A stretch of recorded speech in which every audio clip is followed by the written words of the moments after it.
Welcome to Life After Philosophy, where I interview former students about philosophy's effect on their lives. I'm Christopher Annandale.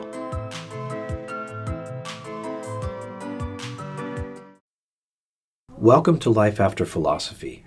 My guest today is Monsignor McLean Cummings. He studied philosophy at Harvard University, graduating with a philosophy major in 1987. He spent a year in the Seminary in Boston, where he took classes from Peter Kreeft.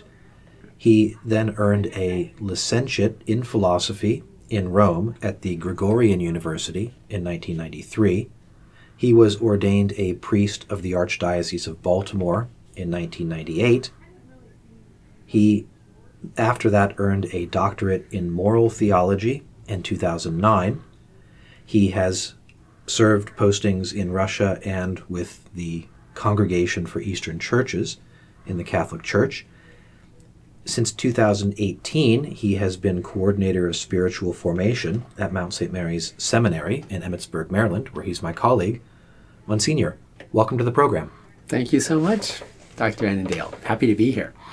I'm glad to have you here and to draw on some of your perspective as someone who's dealt in a lot of different areas, who studied philosophy, who studied theology, in moral theology, an area that has a strong philosophical background and correlate, and also someone who's dealt in the practical formation of priests at seminary. What kind of role do you see either in the work you have done or are doing now, or in sort of carrying forward the kind of education and formation you had, both in seminary and prior to seminary, in philosophy? Well, I think I'm very grateful that I've had the philosophical background that I do have and that's required of priests. And because even before anything practical, it gives you a confidence that you really are grounded in reality, that you have a certain wisdom, that you have a certain ability to think clearly. And just in those basic ways, I think it's a huge help for communicating the faith, but communicating good, commonsensical approaches to all kinds of problems that we encounter with the faithful. Mm-hmm. So no, I'm just very grateful that there is that, I would say,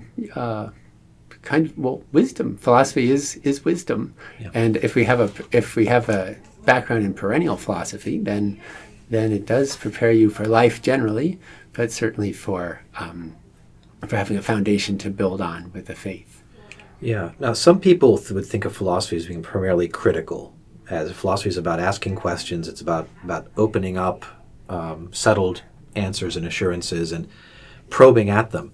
But you mentioned perennial philosophy here in terms of, I might address that in terms of the answers that we give in wisdom to these questions. What's been your experience of the balance then between the kind of the critical, the question asking, and then the responsive, the answer getting and holding elements in philosophy? I've never had a difficulty in sort of feeling. Many people, when they begin to study philosophy, see all kinds of different opinions on fundamental questions and sort of get lost and begin to think, well, then we just can't become skeptical. We just can't arrive at any kind of fundamental truth. But I never really had that experience. I think probably partially because I was also introduced to St. Thomas fairly early on. So I read his work that I read just after college was the Summa Contra Gentiles, which is maybe more philosophical, and I just had a sense that there was fundamental truth that the ancient philosophers had a good grasp on, and we just have to sort of fill it out. So I was always pretty skeptical of modern philosophy, actually. Mm-hmm. So the attempt to chip away at or even just ignore what we call perennial philosophy never affected me. I don't think that's a lack of appreciation for the questions that were raised in modern and contemporary philosophy, but just more of a sense of the foundations are secure. I mean, there is a reality, there is a truth that I never had any sort of doubt, never any temptation to be a relativist or any of that. Somebody, and I've forgotten who now, had said to me years ago that his experience, this was a priest, that his experience was that the difficulties that people have, thinking especially of young Catholics or people in the pews, difficulties they have tend to be more philosophical than theological. That is, their questions are more foundational and more requiring a rational and natural answer than more abstract or sophisticated questions of doctrine in theology. Has that been does that track with your experience? I think very much so, though I would say that they may not even have questions to ask. It's that they don't know what they aren't aware of the not just young people, but modern people aren't really aware of the lack of philosophical background or even sort of capability that they have. So just things like, well, and it makes it difficult to dialogue with people because the questions are so basic. The sort of inability to think philosophically is so ingrained in the culture, I would say, that is the problem, but it's not one that people are really aware of. So I would say even educated people, for example, it's just thinking or listening to a discussion about the Big Bang and the origin of the universe. So the idea that the world could have arisen somehow by chance in an unguided process, that life could have somehow emerged in an unguided way, that intelligence could have somehow emerged from that.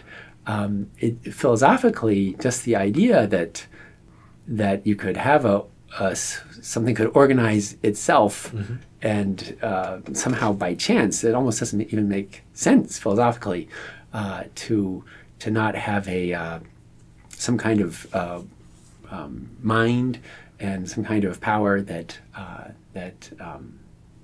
creates the world as we find it. Obviously, then one has to explain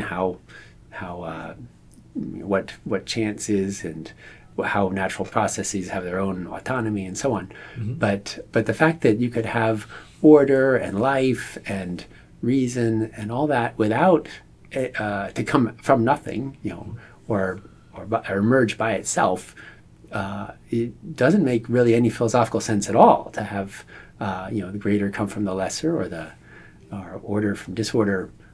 And yet I think for most people those questions or the impossibility of that, or the need to explain, that's another way of putting it, is so many things that need to be explained, people are satisfied without really explaining it, maybe by describing it or quantifying it, but or being able to manipulate it, but not really explaining it. Where does life come from? An adequate explanation.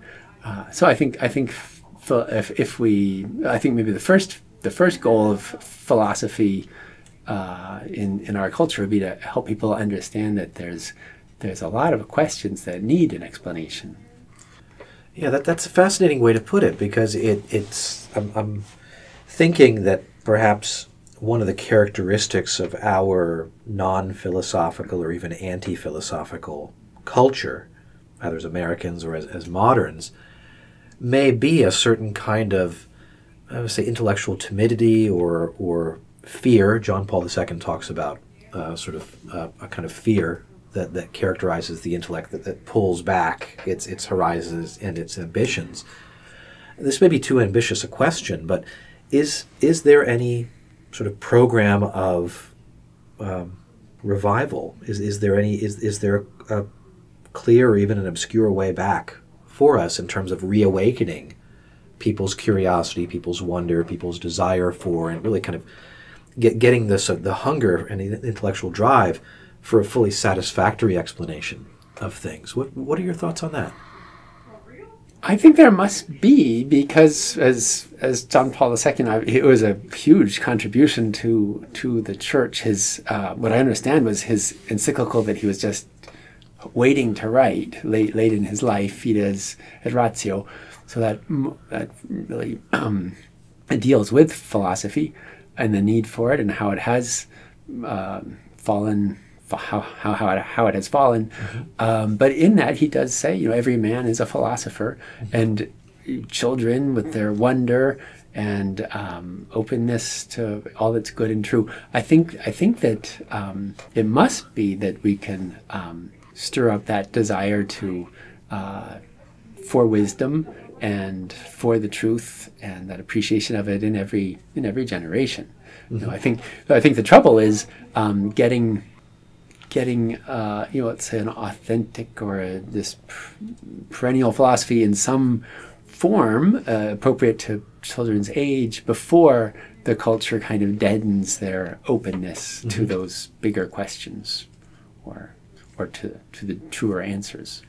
Yeah, that's a good point. We're maybe sort of grasping our way towards maybe a new set of cultural forms, a new set of educational institutions and practices, and maybe a kind of self-understanding, at least on a local level. I was just speaking with a friend of mine about homeschooling and education and the kind of ethos, the kind of community life that comes about with that in groups of parents, at the parish level, at the kind of small regional level, just in a county or part of a county or in a small town. I've never tried it. I mean, I've only been in parishes for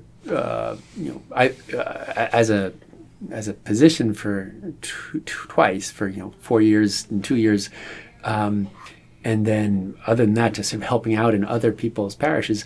So I've never really tried it, but I would think that there's room for a real apostolate where, as you said, parents and adults are made more philosophically aware or sophisticated, and then they could raise their children from that perspective. In fact, actually, one thing that I did do that first time I was in a parish for 4 years was begin a men's group called the Thomas Aquinas Men's Group.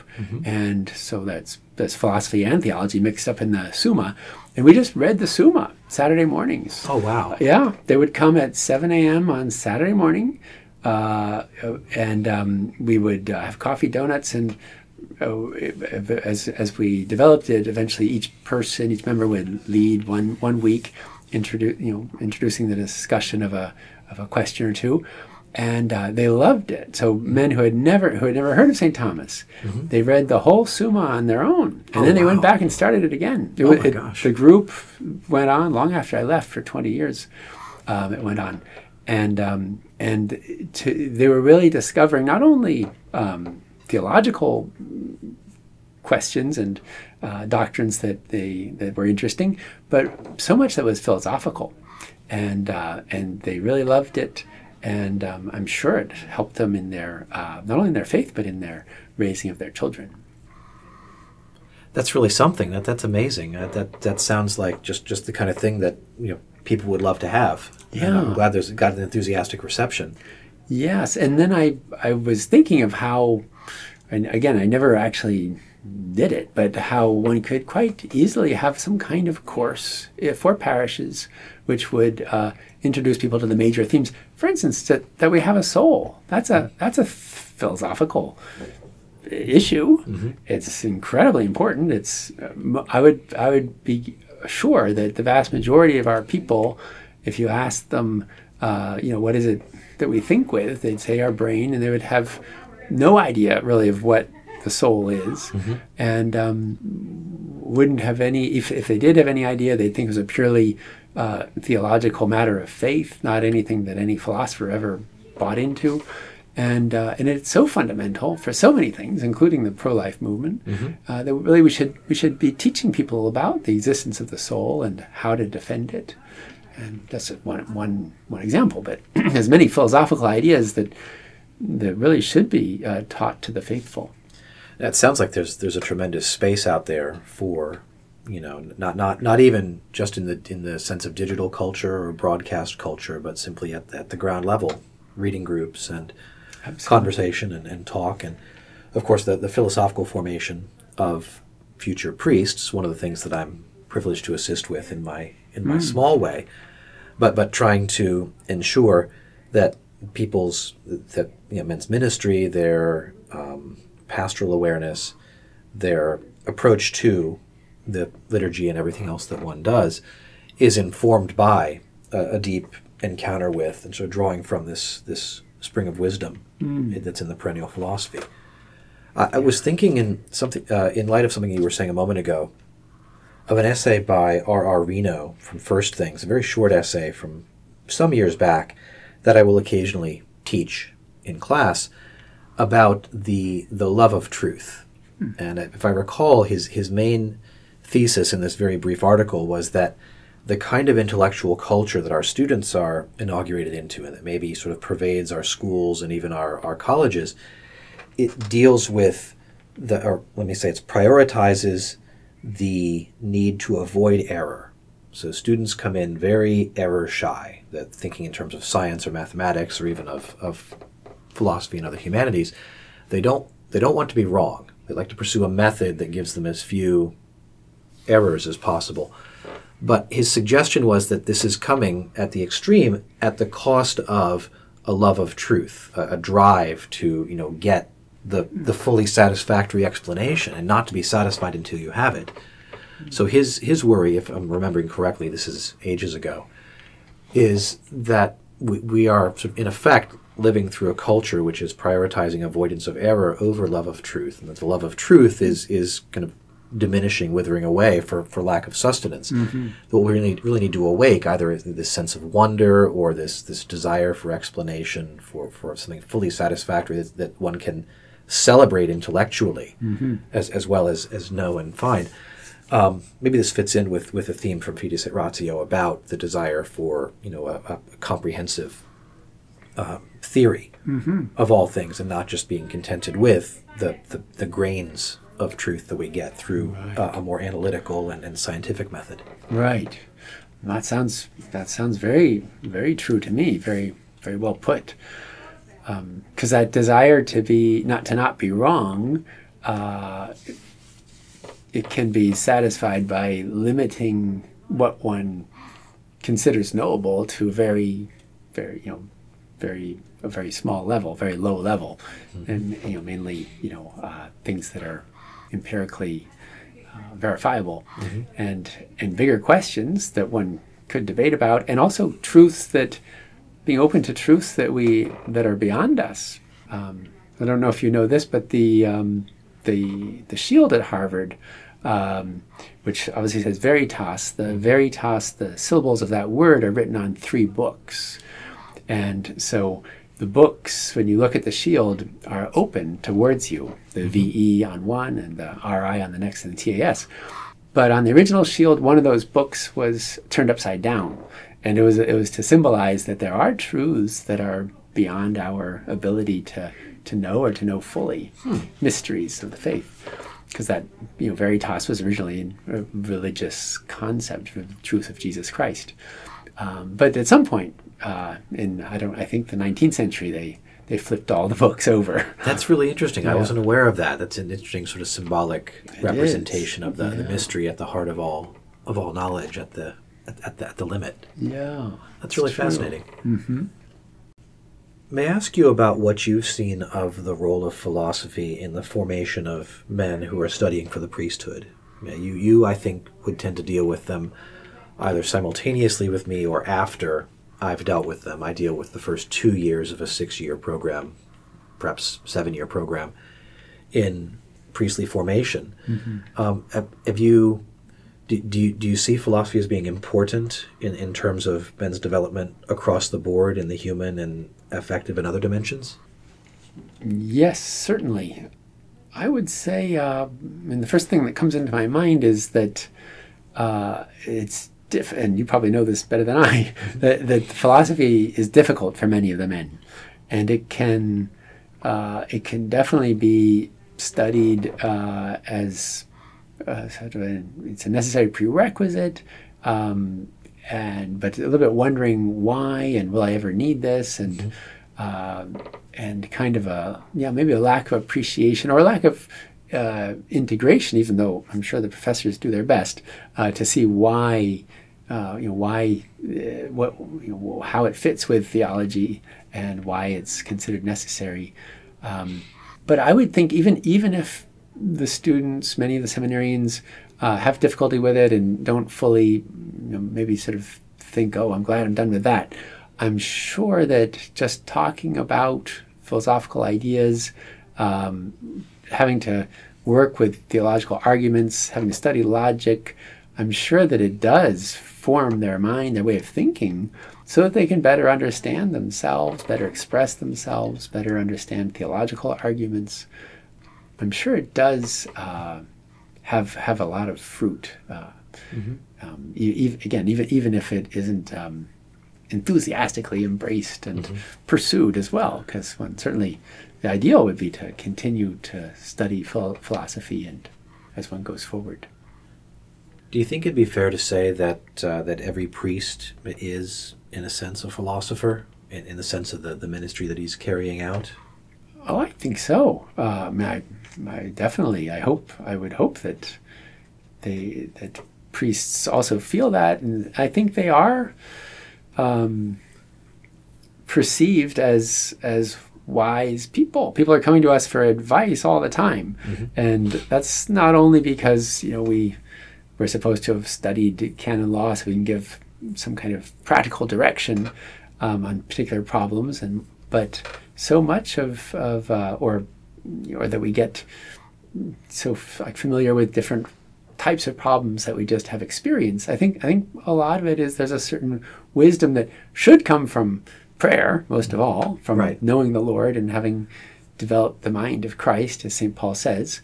But as Fides Oratio points out, the wisdom that comes from reason and the wisdom that comes from revelation very much fit one together, one and the other. So I think people do sense that priests do have a certain wisdom that you could say is being a philosopher, and that hopefully we would be a guide to the happy life through not only through pointing people to the Lord, but also to the things that are good and true and beautiful and reasonable that human reason can discern. Yeah, I appreciate that.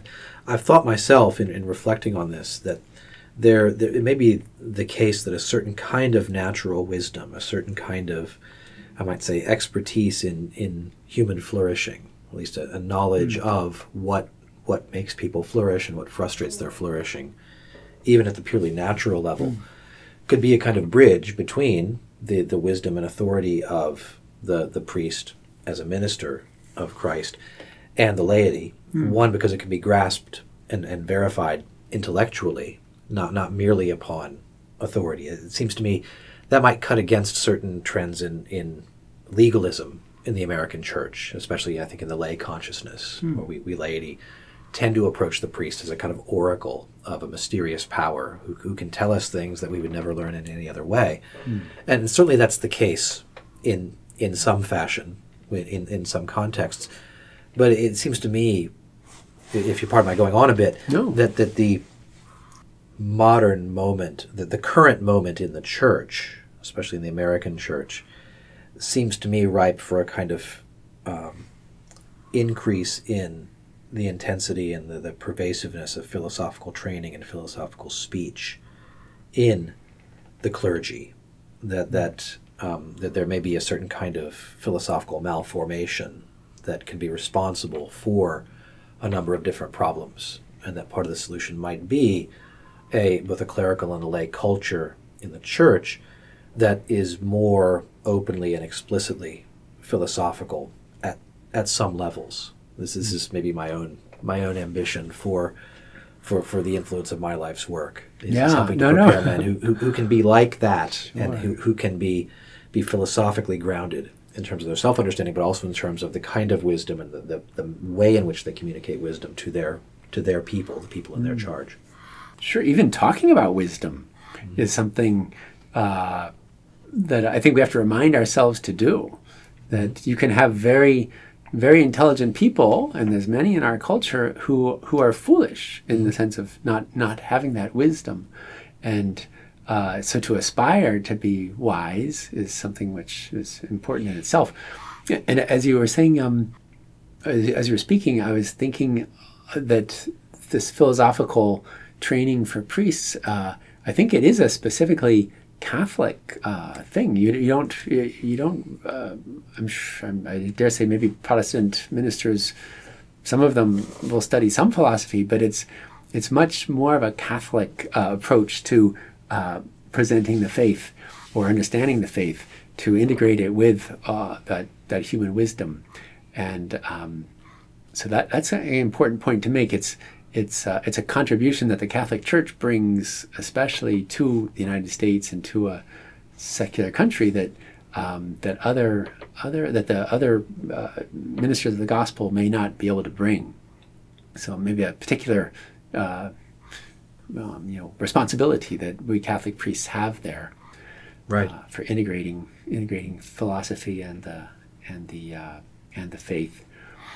And particularly important today, as we mentioned, but also because of the technological emphasis, even in universities, philosophy departments drying up, and interest in philosophy drying up, it makes it all the more important. And as your listeners might know, in church formation, even the philosophy had been reduced to just 1 year, then it was put back to 2 years, and so there has been there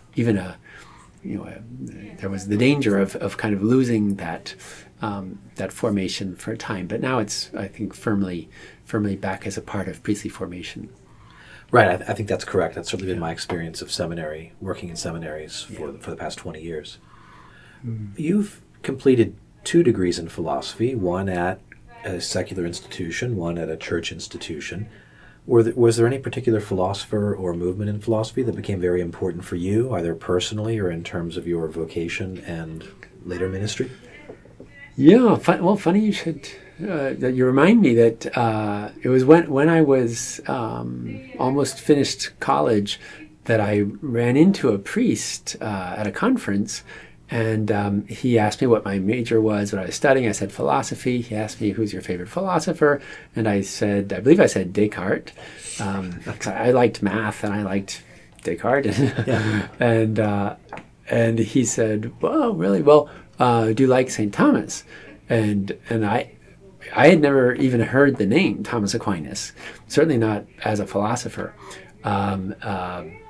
So I said, I don't know him at all. And he sort of politely said, well, you should, he's an important person in philosophy, you should get to know him. So I went back to college. I was a junior, I remember, and I sort of realized, well, there's probably a lot of philosophers in the Christian history, medieval and so on, that I just don't know about. So there was one graduate student there who I knew was Catholic because I had seen him at Mass. So I went up to him and I said, would you give me a reading list of philosophers that maybe we aren't exposed to here at Harvard? And he did, and he sold me his Summa. Actually, his name is Michael Pekalik. He's a philosophy professor down at Catholic University today. So that was for me transformative, because one of the first books which I hadn't been given anywhere was The Consolation of Philosophy by Boethius. Oh wow! So I read that. I'd never read Augustine's Confessions. I read that. As I said, Summa Contra Gentiles, and that really changed everything for me, and certainly opened me up to eventually becoming a priest. But I hadn't received any of that at Harvard. They just began with Kant or Descartes and sort of assumed that what came before wasn't important. So that was a great moment in my philosophical formation. And here's an interesting irony that people might, this sort of a certain kind of mindset might suppose that a doctrinaire Christianity would be closed-minded and focused in upon its own people. And here you are having precisely the opposite experience, that as a concerned Catholic, you're breaking out of the box that the philosophy of the day is placing around your coursework and your intellectual curiosity. Very true. Very true. Interesting, but ironic, but very true. Yeah, carry on, please. Well, I guess then I did everything sort of backward as a result. So I began to recuperate what we call perennial philosophy there with the help of Dr. Kreeft. Some got started, and when I got to the Gregorian, that was a graduate philosophy. So it was a little bit, again, they weren't presenting us with the foundational perennial philosophical ideas.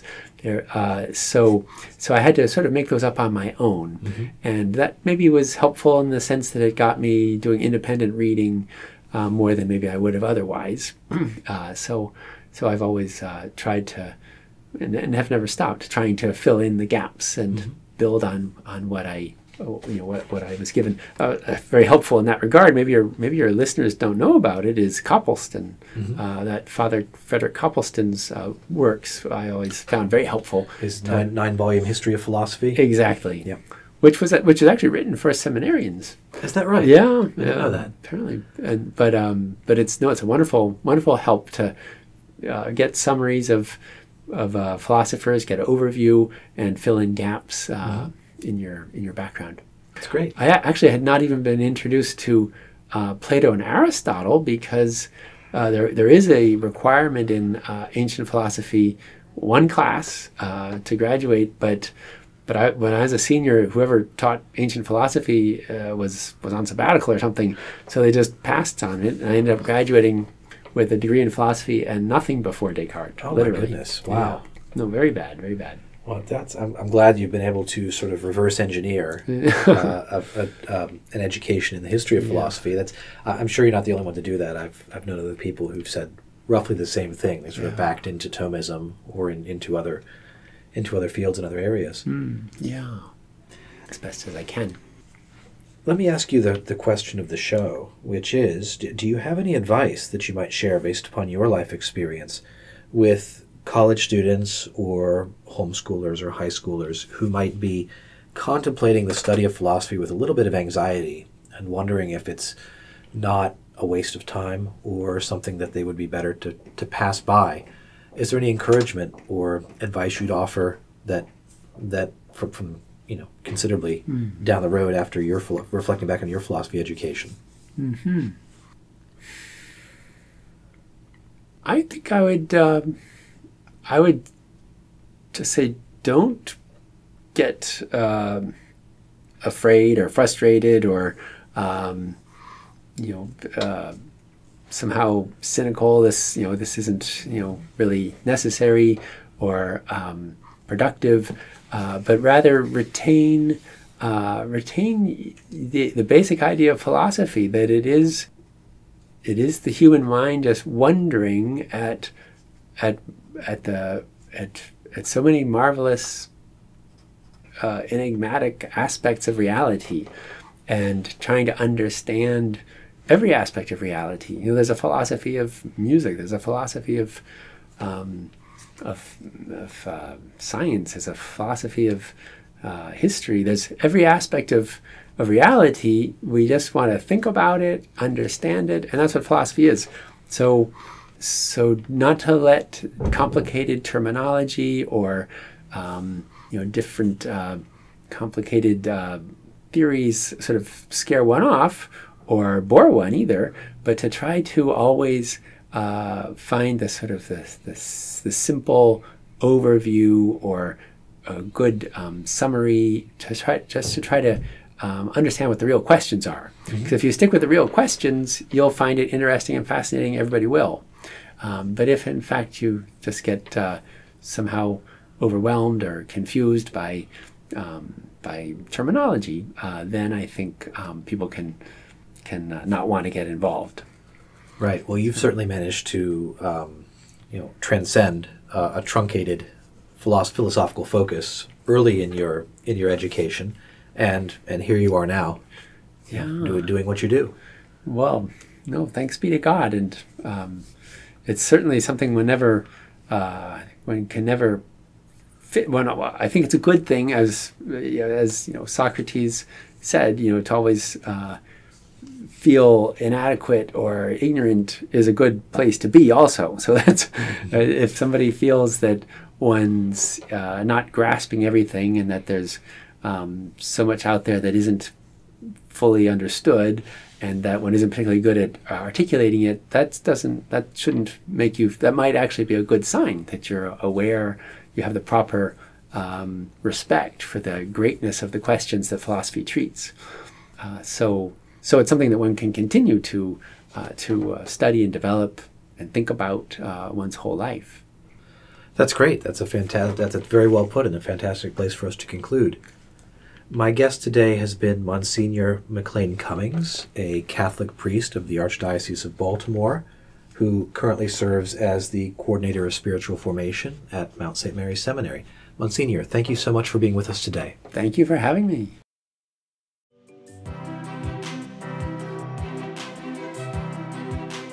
Thank you for listening to Life After Philosophy. If you enjoyed the podcast, please rate it 5 stars and share this episode with a friend. I appreciate your support.